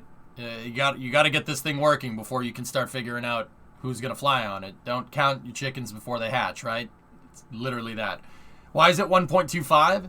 It's 1.25 because I got the first question partially correct. I was right, but yeah, I could have given a much better answer. It was the first question though. Second question I just got blatantly wrong. I chose not to answer. I have no idea. Next one, let's do this. Our next question is Michael Sheets, CNBC. Hi all. There was some really excellent reporting on the oxidizer valves, as well as plans to redesign the full valve system, either on a short-term or long-term basis. I'm curious, based on previous discussions, and this question's probably for Mark as well as Steve, when Boeing started to look at redesigning Starliner's valves itself, as well as whether or not those redesigns will be complete before the CFT test. Thanks. They're not redesigning the valves. And even if they would, they never announced a redesign. I'm not sure where he read that. And I can explain why, okay? Guys, you wouldn't, okay, spaceflight doesn't work like that. You do not introduce new criteria between a test flight and a crew test flight. Don't do that. That is not how you spaceflight. Absolutely not. That is not how that works. And I'm probably going to be a little more candid than they are. You don't launch it with the old design of valves, and then it works, and then replace it with a newer valve that's supposed to be better, and then put people on it. That's not how spaceflight works at all. I have never heard anything regarding them redesigning valves. And whatever valves are flying on the OFT2 test are the ones that are flying on the CFT test. They're going to be the same ones. That's why you test. You don't test with something, get data based off that result, and then change the result and then go to launch again. That is not how that works. At all. Yeah, I know, Stormcrow. Well, that'd be amazing, right? Didn't SpaceX swap to burst disks after the DM-1 explosion? And yeah, they had to requalify the spacecraft. They had to requalify it, but they did it on a test stand username. So maybe they'll do that in this regard, but he just tweeted about it not being redesigned and forgot that it wasn't redesigned. Cool. Okay, I can take that. So as you all know, there you go, Phil. walked through this before. There's been a very thorough set of troubleshooting and testing that was performed by us, NASA, and our suppliers, and a detailed fault tree was developed. So the first step to understanding what you're going to do next is understanding what the root cause is. Yep. And so that has been agreed to for the team that did the troubleshooting and the testing based on all those results. And now we have a mitigation for OFT2, and we've explained all the mitigation steps that are involved in OFT2. So the second step is, where do we go from here? There's still a little bit more testing that has to be complete. We have to close out a couple other areas of the fault tree, but we're already looking at different options of what we do for CFT and what we do for missions after that. So they've not been decided exactly what we're going to do yet, but I can tell you that a valve redesign is definitely on the table, and once we get all the information that we need, we'll make that decision.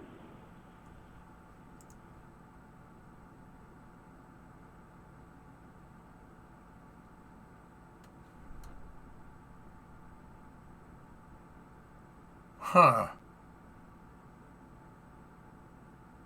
I guess I got that one wrong.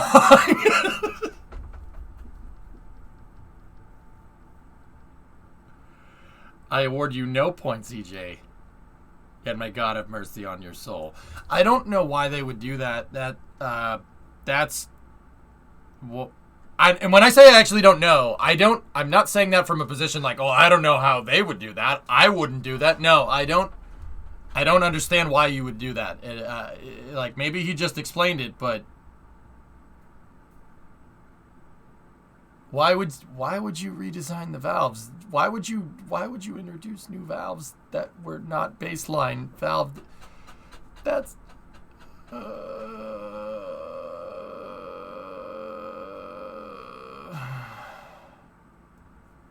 I mean, they'd have to requalify him on the ground, but you'd have to do another flight test. There's no way you should. They should never. No. Am I on drugs, dude? Like, no. That goes against everything that NASA's systems engineering manual says. Do not change it after you've tested it.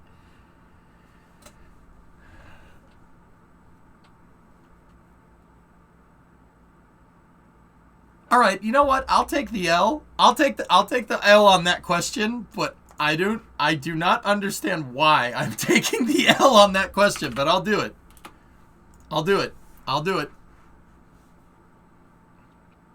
The testing of the current valves must be compelling enough to force this. Yeah, but so Capybara, okay, here's where my mind goes. If the valves that you're flying with right now are bad enough to warrant a redesign, don't you think you should redesign them and then test?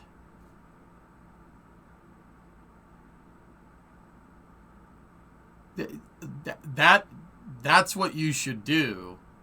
I mean, don't get me wrong. Ideally, you want to design a valve right the first time. But the flip side of that is that designing a valve the first time is difficult. That is hard to get it right the first time. You really need to know what you're doing. Would take too long. Something risk adversity, something casualties, something. It's an upgrade path? Yeah, I guess that makes more sense.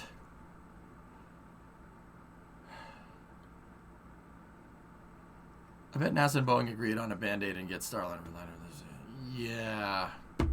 Risk adversity should not be going down because you don't want to be dependent on another vehicle. Scary.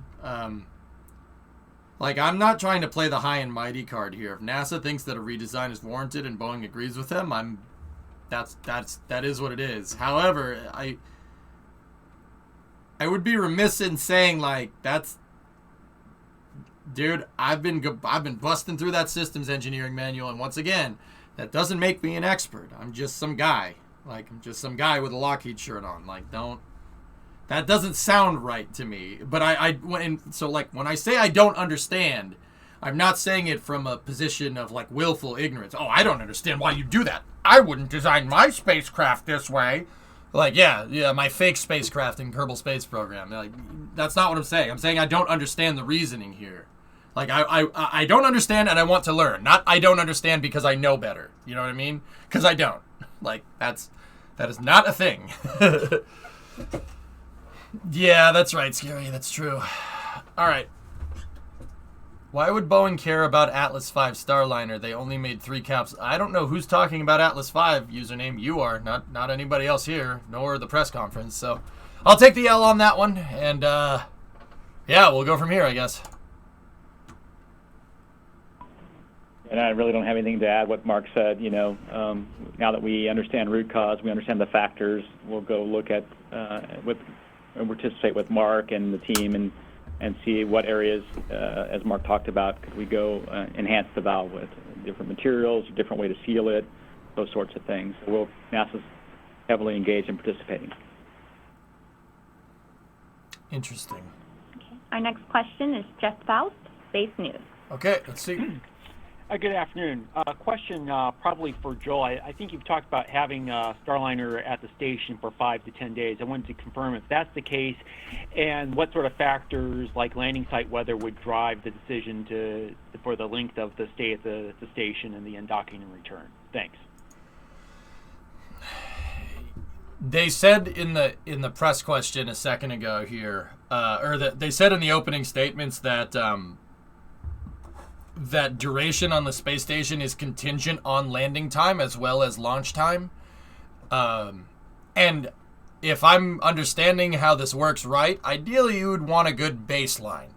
So you would want a day to come back down, like not windy, not cloudy. You just want a nice calm day. Because you don't want to bring the capsule down in wind, right? You don't want to bring it down when it's windy. Or if it's raining or something, for instance, right?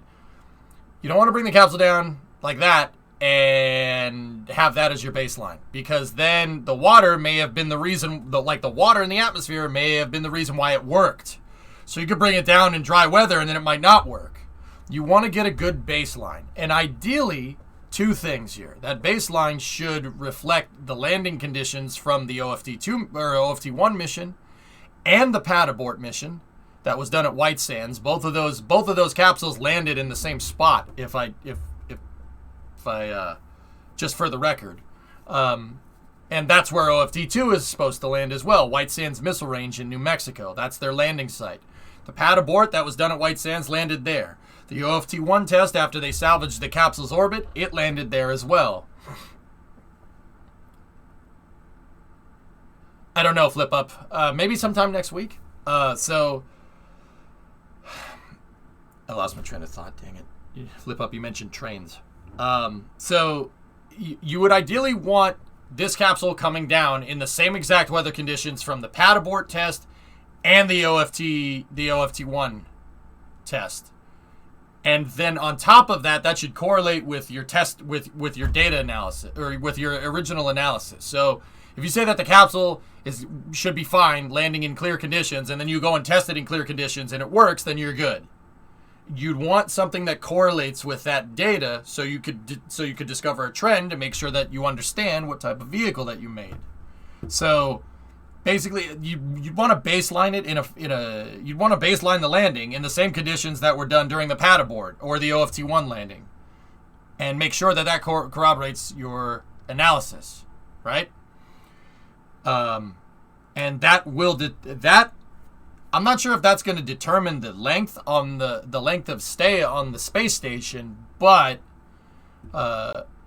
they're planning on launching on a fixed day, so the weather forecast out in New Mexico right now is pretty much sunny. Yeah, lots of sun. So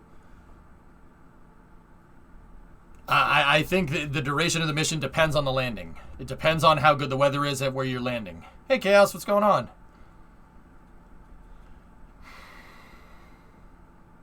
Okay, Hellhydra, I got you. All right, let's see if I got it right.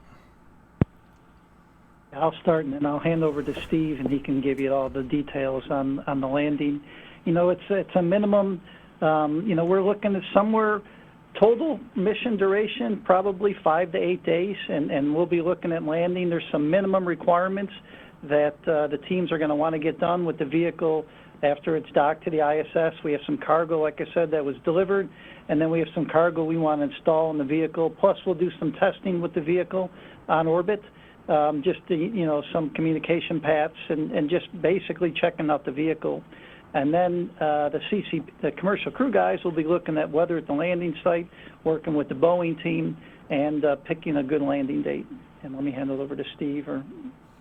Yeah, obviously this is a test flight for NASA and for Boeing, and so once we get, a couple of factors relative to landing would be getting through the docked activities, all the things that are on our flight test objectives list, and then setting up for good weather. The prime site is White Sands Space Harbor, which is the old space shuttle landing site. It's where we landed the first orbit flight test, and then looking at the weather there and the different times. There's kind of two sets of opportunities.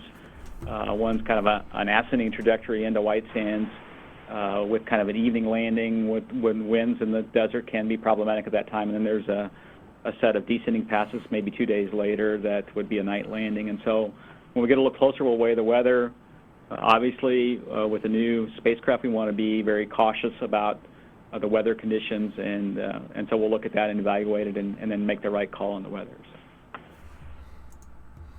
Yeah, it's really contingent on weather, but I'd say a part of the question that I didn't get is that it's contingent on the testing regime up there as well.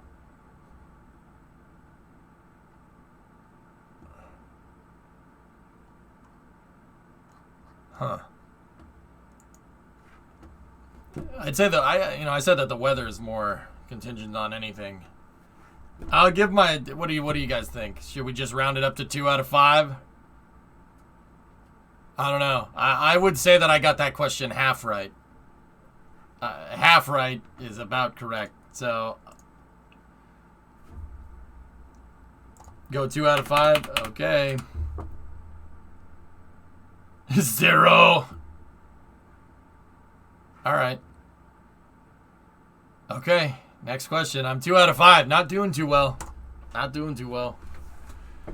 Okay. Our next question is Elizabeth Howell, space.com. Hello, everybody. Thanks for taking the time tonight. I was wondering if somebody like Catherine or Steve could characterize just how much of a process this was, getting OFT-2 ready for flight, compared with maybe another program at NASA. I'm just trying to characterize this in terms of the difficulty, the obstacles surmounted to get to this incredible point. So do you have any sort of insight about whether this was as difficult or more difficult than other programs of this type? Other programs of this type. Nice.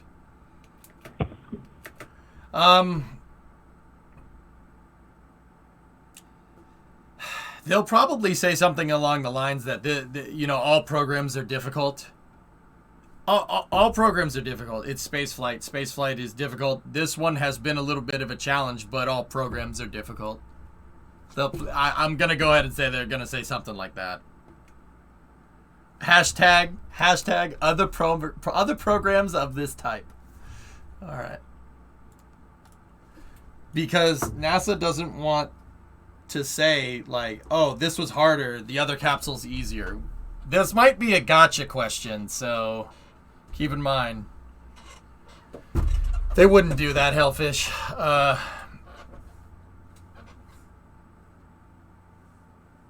Yeah, exactly, Stormcrow. Literally the diplomatic answer is what I see coming.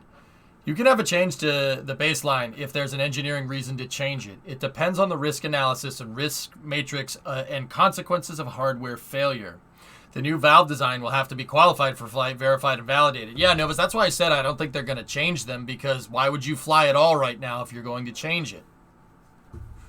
So what fix did you do to change it? Why doesn't that work? I'm genuinely wondering, but yeah, I get you. Crew missions. All right. Anyway, the answer here is that all these, every vehicle, every program faces its own set of challenges, and those challenges do vary, but it is all challenging at the end of the day. That's what they're going to say. I'm pretty damn sure. Let's see if I got egg on my face here. Well, I'll start, and then I think that, and Steve, you can add, and honestly, Joel, human spaceflight, and we say this over and over, it sounds kind of cliche, but human spaceflight is hard, right? And I know people sometimes get tired of us saying that, but you know, when you have to go through the process like we've had with this program, where you design and test and find things and have to fix it and then get back up again, that's kind of the process that we have to get through. And so I think this program has gone through that same design, build, and test that other programs are going through and working through. I think what I'm really proud of as a team is that we're doing it as a team between NASA and Boeing. And so, and I think that's also exemplified in the other NASA projects that we have out here. But no project, I haven't seen it yet. You know, I've been working for NASA for 30 years, and every development so far that I've been involved with, and I've been involved with, 5 spacecraft right now, every development has been hard. And so you just have to recognize it and do the work. 2.78. And spend the time and make sure that you're buying down the risks and continue to solve your problems and move forward. And I don't think that this one has been any different for it. And Steve, jump in. Yeah, let's see, Kathy. I've been through a number of them in different programs as well. I think back to Space Shuttle and problems that we had to stand down for a period of time to go fix them. One that comes to mind is when we had a flow control valve anomaly in the hydrogen system. We had to go off and do a whole bunch of testing and then put in some new flow control valves to convince ourselves that we were safe to go fly. And in this case, we spent the better part of 8 or 9 months here, first trying to understand what was the cause of the valves to stick, which we completely understand now. Mark and his team put in a system to mitigate that. We've sealed the valves. We put in a purge system. And, it's just what we find in spaceflight is, challenging all the time. And you find things out about the vehicle that you maybe didn't know. You go address those technically. You go run the right test. You put the right people and the right teams in place. Go solve the problem. And then when you're ready, which we are, we go fly. So, thanks. Okay, just a reminder to be added in. I'm gonna go ahead and just pat myself on the back there. Oh man, I'm tired of being right half of the time. Into the question queue, you can press *1. And our next question is from Stephen Clark, Spaceflight Now. All right, next one. Thanks for taking my question. I'm just curious, with the 2-year or so wait for another shot at the orbital flight test, during that time, was there any work done to make this spacecraft closer to the crew configuration than it was for OFT-1? And also, the launch abort system, is that going to be armed and ready for OFT-2? And if it's not going to be armed, why not? Thank you.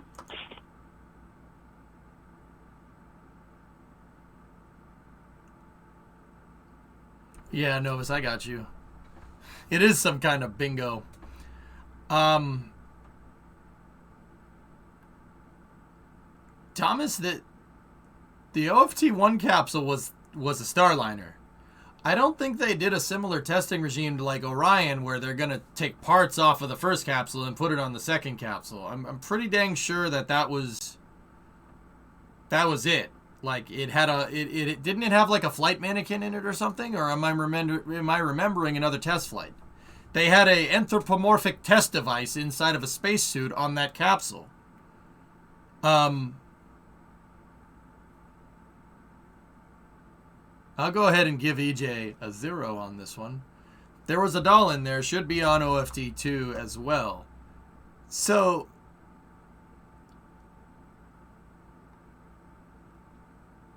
yeah, I don't think there was much changes in that regard. No. And what was the second part of the question? I'm gonna back it up. I need to know what was the second part. Was there any work done to make this spacecraft closer to the crew configuration than it was for OFT-1? And also, the launch abort system, is that going to be armed and ready for OFT2? And if it's not going to be armed, why not? Thank you. I think it will. Go and throttle up. It will. It'll be armed. Well, first and foremost, test as you fly. Now, I know that, like, Orion, for instance, on SLS, is not launching with the launch escape system. It's a dud on top of Artemis 1. So, there's a couple of reasons. The dud on Artemis 1 is a solid fuel puller launch escape system. And once again, I don't think they're going to get into an example about Orion. I really don't think they're going to do that. Let me state that first and foremost. This is an integrated launch escape system. It does not take much. The fuel for the launch escape system is the same fuel that the service module uses for its RCS. So I think it will be armed. And it's really important to test as you fly. But I don't think they'll say anything about Orion, for instance. But yeah. Was DM1's LES armed? Yes. SpaceX had to demonstrate load and go, Swishio. They had to demonstrate that was safe. NASA was really, really adamant about that. Is this the 7th question or is it the 8th question?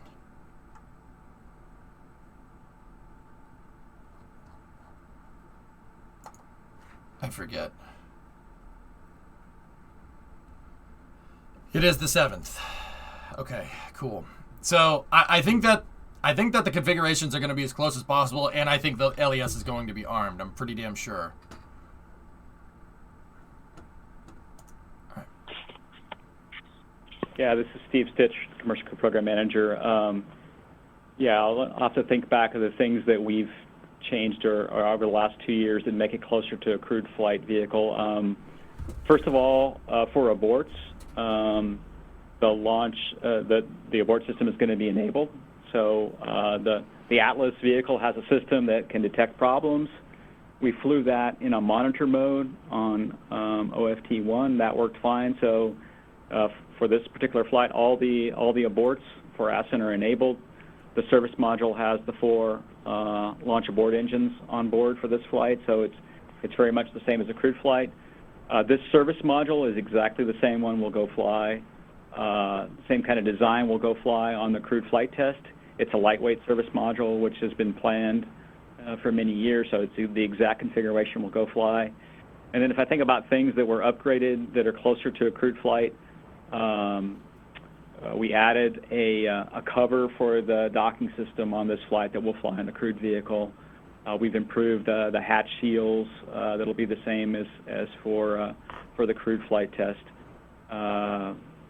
Those are probably the primary things I can think of. There's probably a few more, but this vehicle is very close to what we'll fly for the crew coming up. So, and it's good to get it tested in that regard. What you think, guys? Half credit? Full credit?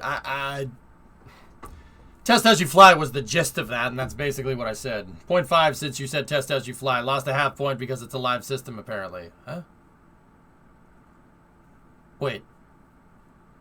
Because it's a live system. Yeah, I said it was a live system.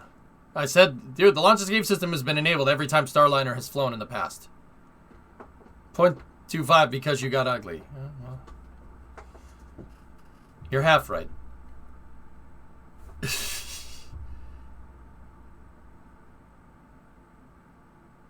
It wasn't a dud. They've never launched with a dud. No, I said it was enabled every time. Okay. I'm giving myself the point. The gist of it was right. He didn't say test as you fly, but that was exactly what he said, just in different words. Our next question is from Ken Kramer, Space Up Close. You'll give me a full point out of pity? Out of pity? How are you doing with these questions, man? Shoot! Hi, thank you for taking my question. And let's say good luck to Steve Stish on your birthday. Hopefully you launch and dock the next day. So my question is for Joel and maybe Steve. I'm wondering about the Norris system, the nitrogen-oxygen recharge system. Can you talk a little bit about, in detail, about how you detach that and get it into the Starliner? Can you talk about the weight and the size of it? And how many of these do you have? And when would you expect to send it back? Thanks. Okay, so we have a number on orbit. I would say over 10 on orbit. Yep. Nope. Nope. I don't know the answer to that one. I'm just going to take the L and move on. And as you know, we use these on a regular basis. We're planning to bring 3 home on board the Starliner. And so we've been bringing these home over time. Generally, we've been bringing them home on the cargo missions. We did have an opportunity to bring 1 home on the Axiom mission, so we did that. But this will be the first time we're bringing 3 tanks home. And as you can imagine, these tanks, they're brought home, they're refurbished, and they're flown again. So it's important that we pack them carefully. And so there'll be a foam insert that will install these in, and then they'll be packed within the vehicle such that they can accept the landing loads and be available for us to refurb them and fly again. Those are ISS and so tanks. Again, these are empty tanks that have been used. Right now, they're either in the Columbus module or the Japanese module just for storage, but we'll go ahead and move them to the Starliner and bring them home. From our perspective, Joel asked to bring these home, so we did a special analysis, have some special fixtures to go ahead and restrain them during the deorbit entry and landing. They're special tanks, as Joel said. They're made of composite, so we've taken extra precaution to look at all the loads and make sure that they're good, because we know Joel wants to reuse the tanks. So from a commercial crew perspective, that's what we've done. Interesting. Well, I got that wrong, but I learned something. Actually, I didn't even bother. They're talking about the ISS O2 canisters. That's all. At least I'm pretty damn sure that's what well, it's not O2 canisters. It's nitrox. So like a scuba diver. That's the environmental control systems on the ISS. So it looks like that the OFT-2 mission is going to rotate some ISS life support tanks. Yeah, they use nitrox like scuba divers. It's the same thing.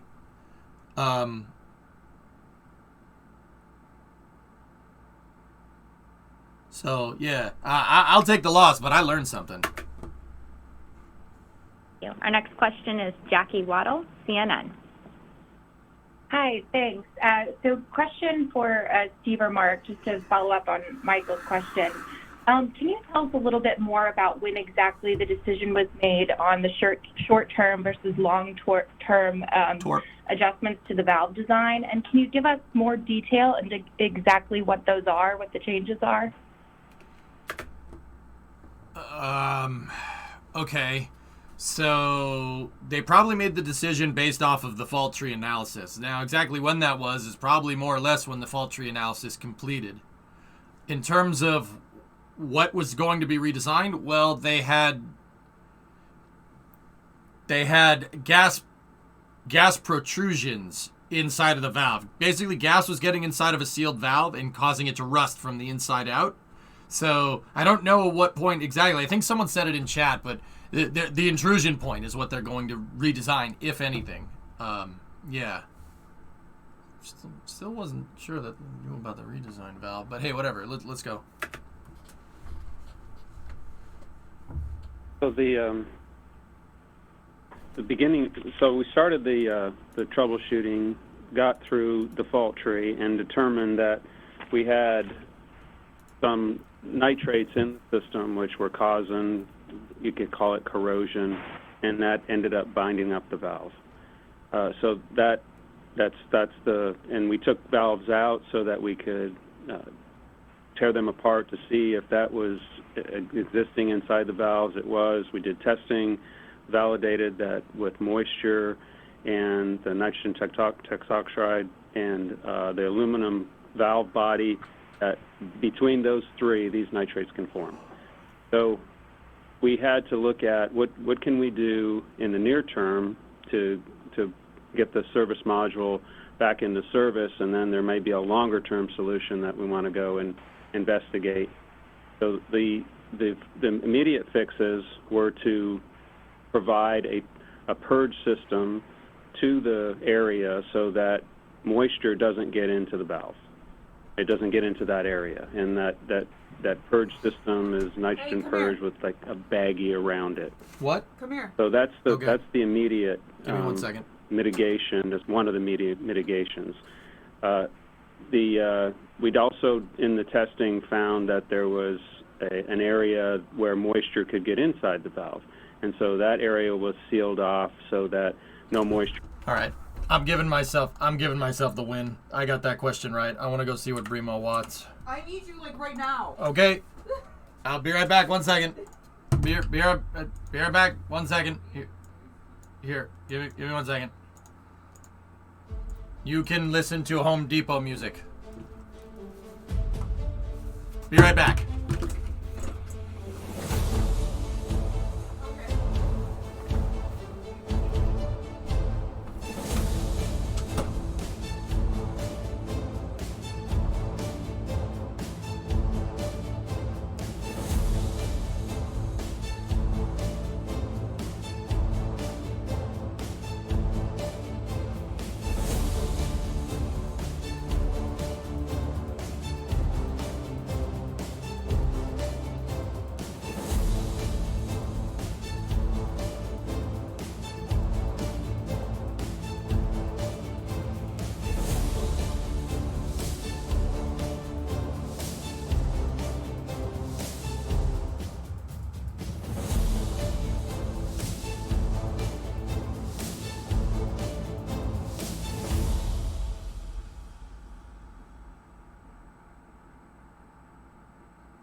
Okay.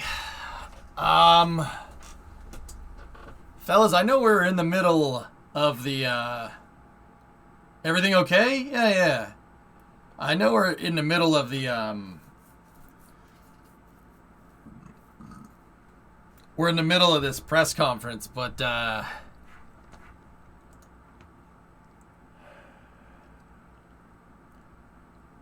how's your back? Oh, no, everything's fine. Yeah, I have to go and figure some things out. It's not bad news.